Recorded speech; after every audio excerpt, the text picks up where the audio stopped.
Chapitre 6. L'énorme cloche de la tour du palais du Conseil commença à sonner. Cette cloche réglait l'existence des gens. Elle les enjoignait de se mettre au travail, d'arrêter le travail, de se rassembler, de se préparer pour la chasse, de célébrer un événement, ou encore de s'armer pour parer au danger. 4 coups de cloche, le troisième était en train de retentir, sonnaient la fin des activités de la journée. Pour Kira, ces 4 coups signifiaient qu'il était l'heure de se présenter devant le Conseil des Seigneurs. Se frayant un chemin à travers la foule des gens qui quittaient leur lieu de travail, elle se hâta en direction du forum. Matt attendait sur les marches comme il l'avait promis. Près de lui, Branche, très excitée, s'amusait à barrer le chemin avec sa patte un gros scarabée irisé qui zigzaguait en vain pour essayer de passer. Quand Kira les salua, le chien leva les yeux et agita sa queue tordue. « C'est quoi ça ?» demanda Matt, qui avait aperçu le petit baluchon que Kira portait sur le dos. « Pas grand-chose, » répondit-elle avec un rire dépité. « Mais j'avais mis de côté 2 ou 3 choses dans la friche pour qu'elles échappent au feu.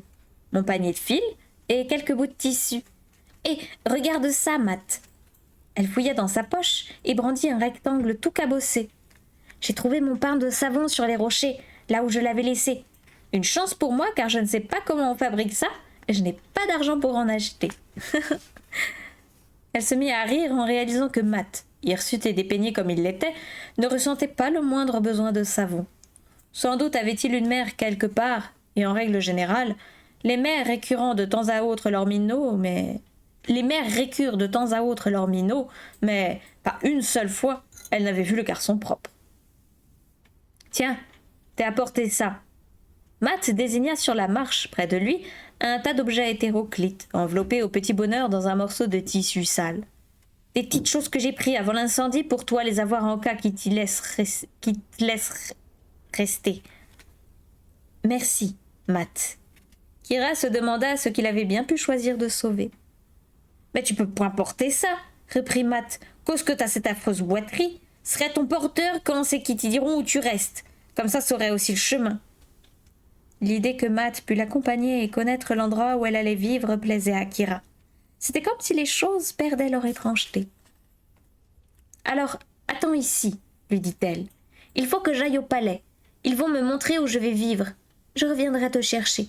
Mais je dois me dépêcher, Matt, car la cloche a fini de sonner et ils m'ont dit de venir au 4e coup. »« Branchez-moi, on peut attendre. J'ai un gros bout de sucre candy que je l'ai chipé dans une boutique, » dit Matt qui sortit de sa poche un sucre d'orge crasseux, ajoutant « Branche, toujours les contents de turlupiner un insecte mouse comme là. » En entendant son nom, le chien dressa les oreilles, mais il ne quitta pas des yeux le scarabée sur la marche. Kira pénétra en toute hâte dans le palais du conseil, tandis que le garçon restait sur les marches. Jamison l'attendait dans la vaste pièce.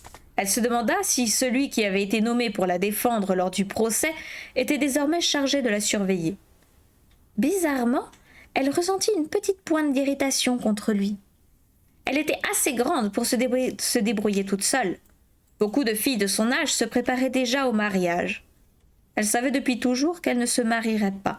À cause de sa jambe torse, c'était impossible. Elle ne pourrait jamais être une bonne épouse. Elle ne pourrait jamais venir à bout des nombreuses tâches exigées. Mais elle pouvait sans aucun doute se débrouiller seule. Sa mère l'avait fait et le lui avait appris.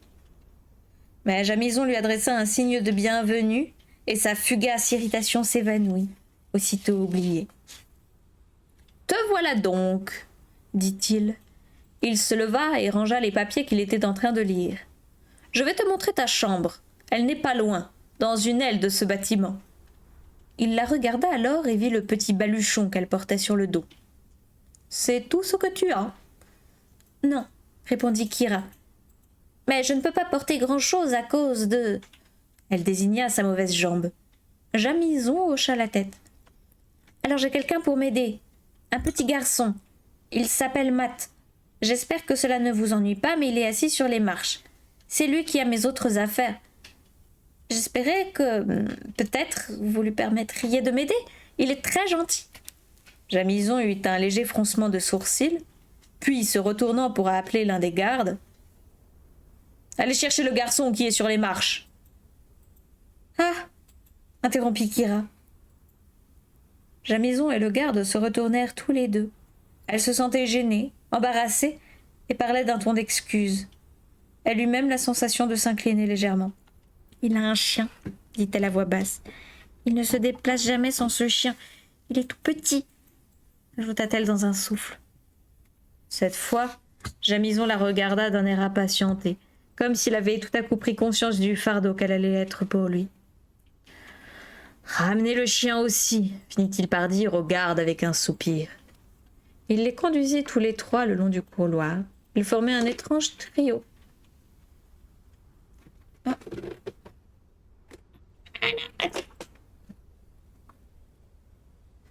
Voilà. En tête, Kira, qui trébuchait contre son bâton et traînait sa jambe infirme avec un bruit de balai. Swish, swish.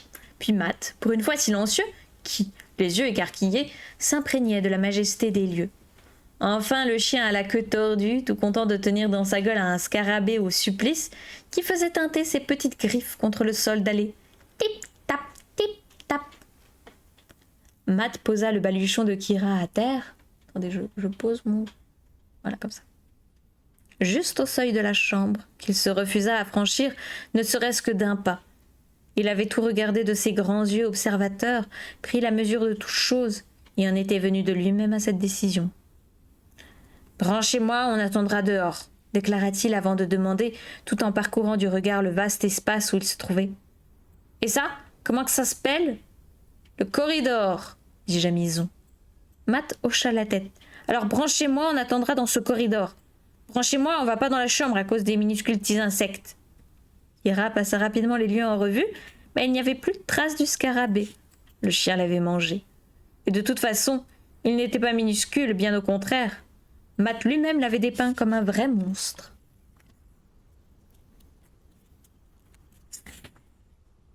Des insectes minuscules ? Jamison fut le seul à poser la question.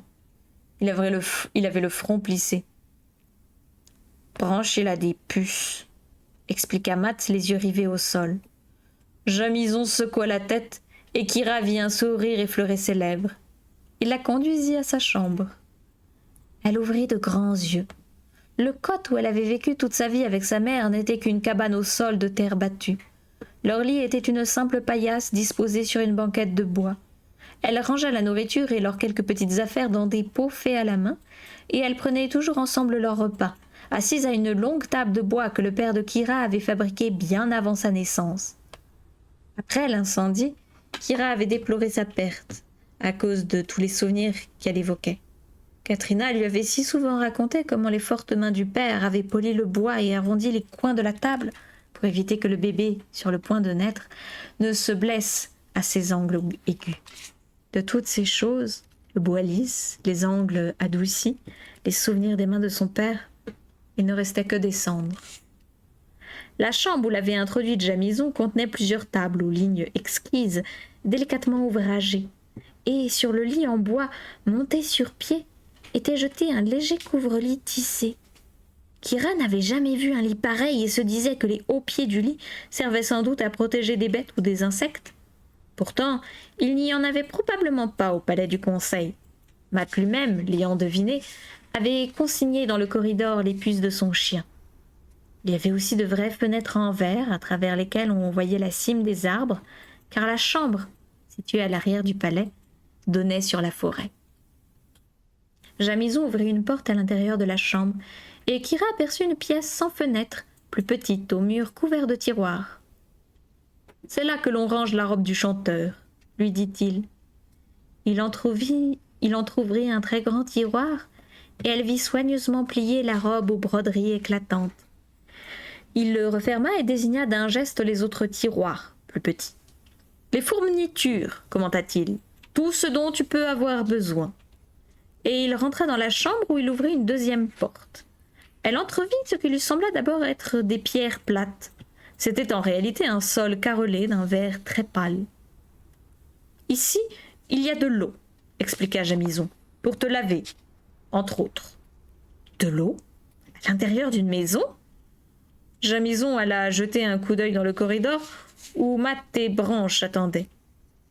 Matt, installé par terre, suçait son bâton de sucre d'orge. Si tu veux que le garçon reste avec toi, tu peux le laver ici. Le chien aussi. Il y a une baignoire. » Matt, qui avait entendu, leva vers Kira des yeux effarés. « Non, branchez-moi, là on s'en va, » dit-il avant de demander, l'air soucié. « T'es point prisonnière ici, hein ?»« Non, elle n'est pas prisonnière, » rassura Jamison. « Qu'est-ce qui peut bien te faire croire une chose pareille ?» Puis, s'adressant à Kira, « On va bientôt apporter ton souper. Tu ne seras pas seul ici. Le sculpteur loge un peu plus loin, de l'autre côté du corridor. » Et il indiqua d'un geste une porte fermée. « Le sculpteur ? Vous parlez bien du sculpteur qui s'appelle Thomas ?» demanda Kira ébahi. « Il habite ici, lui aussi ?»« Oui, ta visite sera la bienvenue. Vous devez travailler tous les jours jusqu'au coucher du soleil, mais tu peux prendre tes repas avec lui. Maintenant, familiarise-toi avec ta chambre et tes instruments de travail. Demain, nous verrons ensemble en quoi consiste exactement ta tâche. Maintenant, je vais reconduire le garçon et le chien. » Elle resta debout dans l'encadrement de la porte à les regarder tous les trois s'éloigner, au bout du long corridor, l'homme en tête, Matt juste derrière lui, avec sa démarche vive et preste, et le chien sur les talons du garçon. Celui-ci se retourna, lui adressa un petit signe de la main et lui sourit, l'air interrogatif. Sa figure, toute barbouillée de sucre d'orge, brillait d'excitation. Dans quelques minutes, au plus tard, Kira voyait déjà la scène, il serait en train de raconter à ses camarades qu'il avait failli être lavé, son chien aussi, et toutes les puces avec. Il l'avait échappé belle, moins une, il était. Kira referma la porte avec douceur et regarda tout autour d'elle. Elle mit très longtemps à s'endormir. Tout était tellement étrange. Seule la lune semblait familière. Cette nuit-là, elle était presque pleine et entrait par la fenêtre de verre pour inonder d'une argentine clarté l'espace où elle allait vivre désormais. Elle s'imagina de retour, par une nuit semblable, dans le cote sans fenêtre, où elle avait vécu son autre existence avec sa mère. Peut-être se serait-elle levée pour profiter du clair de lune. Quelquefois, les nuits de clair de lune, Katrina et elle se glissaient hors de la hutte et restaient ensemble debout, dans le vent léger, à chasser les moustiques et à regarder les nuages filer devant la sphère brillante. Ici, la brise nocturne et la lumière de la lune pénétraient toutes les deux dans sa chambre par la fenêtre légèrement ouverte. Le clair de lune caressait la table installée dans l'angle et balayait le plancher de bois ciré. Elle vit ses sandales rangées l'une à côté de l'autre, tout près de la chaise où elle s'était assise pour se déchausser. Elle vit son bâton, posé dans le coin, et l'ombre du bâton dessinée sur le mur. Elle vit la forme des choses sur la table. Toutes ces choses, Matt les lui avait rapportées, nouées dans un morceau d'étoffe. Elle se demandait comment il avait fait pour choisir. Peut-être son choix avait-il été précipité, à cause du feu qui démarrait. Peut-être aussi le garçon avait-il attrapé tout ce qu'il pouvait avec ses petites mains impétueuses et généreuses. Il y avait son métier à broder. Elle remercia Matt en pensée. Il avait compris ce qu'il représentait pour elle. Des herbes séchées dans un panier.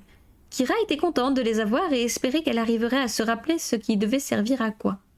Non que les herbes eussent été de quelque secours à sa mère, quand la terrible maladie avait frappé, mais en ce qui concernait les choses bénignes, une douleur à l'épaule, une morsure qui s'infecte et enfle, les herbes étaient précieuses. Et elle était vraiment contente d'avoir aussi le panier. Elle revoyait encore sa mère le tresser avec des joncs de la rivière.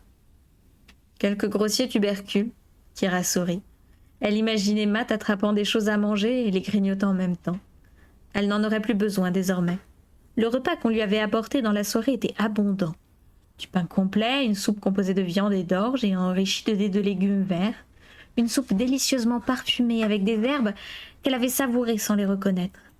Elle lui avait été servie dans un bol de terre cuite vernissée, et Kira l'avait mangée avec une cuillère en os délicatement ouvragée, avant de s'essuyer la bouche et les mains avec une serviette pliée, finement tissée. Jamais elle n'avait fait un repas aussi raffiné, ni aussi solitaire. Elle poursuivit l'inventaire. Parmi les quelques objets posés là, il y avait encore un ou deux vêtements pliés de sa mère, un châle épais bordé de franges et une jupe zébrée de tant de coulées de teinture que l'étoffe ordinaire réunie en avait l'air tout égayé. Kiri essaya d'imaginer comment elle pourrait utiliser ces fils pour rehausser les brillants raies de couleurs de façon à la transformer, avec un peu d'habileté, et de temps, il lui faudrait du temps, en tenue de fête. Non qu'elle ait jamais eu l'occasion de célébrer quoi que ce soit. Ceci pourtant peut être sa nouvelle maison, son nouveau travail, le fait que sa vie ait été épargnée. Kira se retournait et retournait sur son lit sans pouvoir trouver le sommeil. Elle sentit quelque chose à son cou. Ce petit objet se trouvait lui aussi dans le baluchon que Matt avait apporté, et elle le chérissait plus que tous les autres.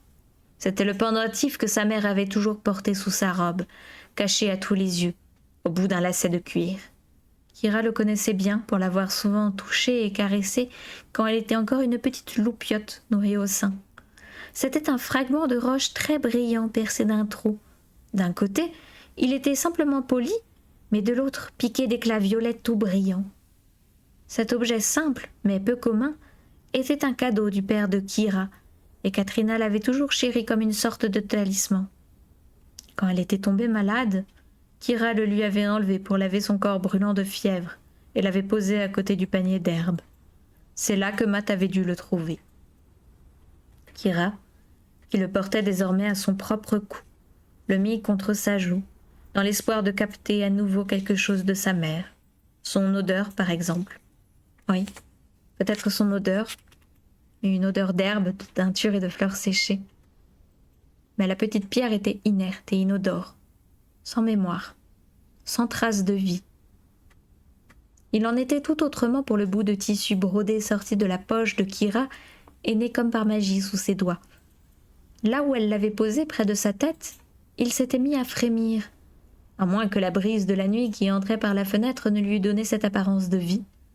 Pendant un moment, Kira, absorbée par la contemplation du clair de lune et le souvenir de sa mère, n'avait rien remarqué.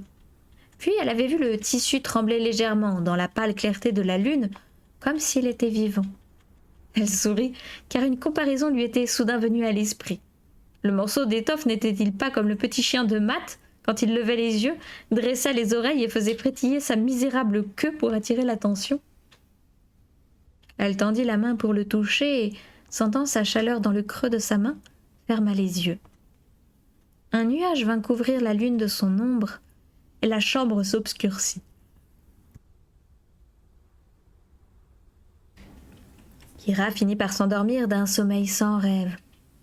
Au petit matin, quand elle s'éveilla et retrouva dans son lit le bout de tissu, il était redevenu sans vie. Un joli morceau de tissu froissé, comme tous les autres. Rien de plus.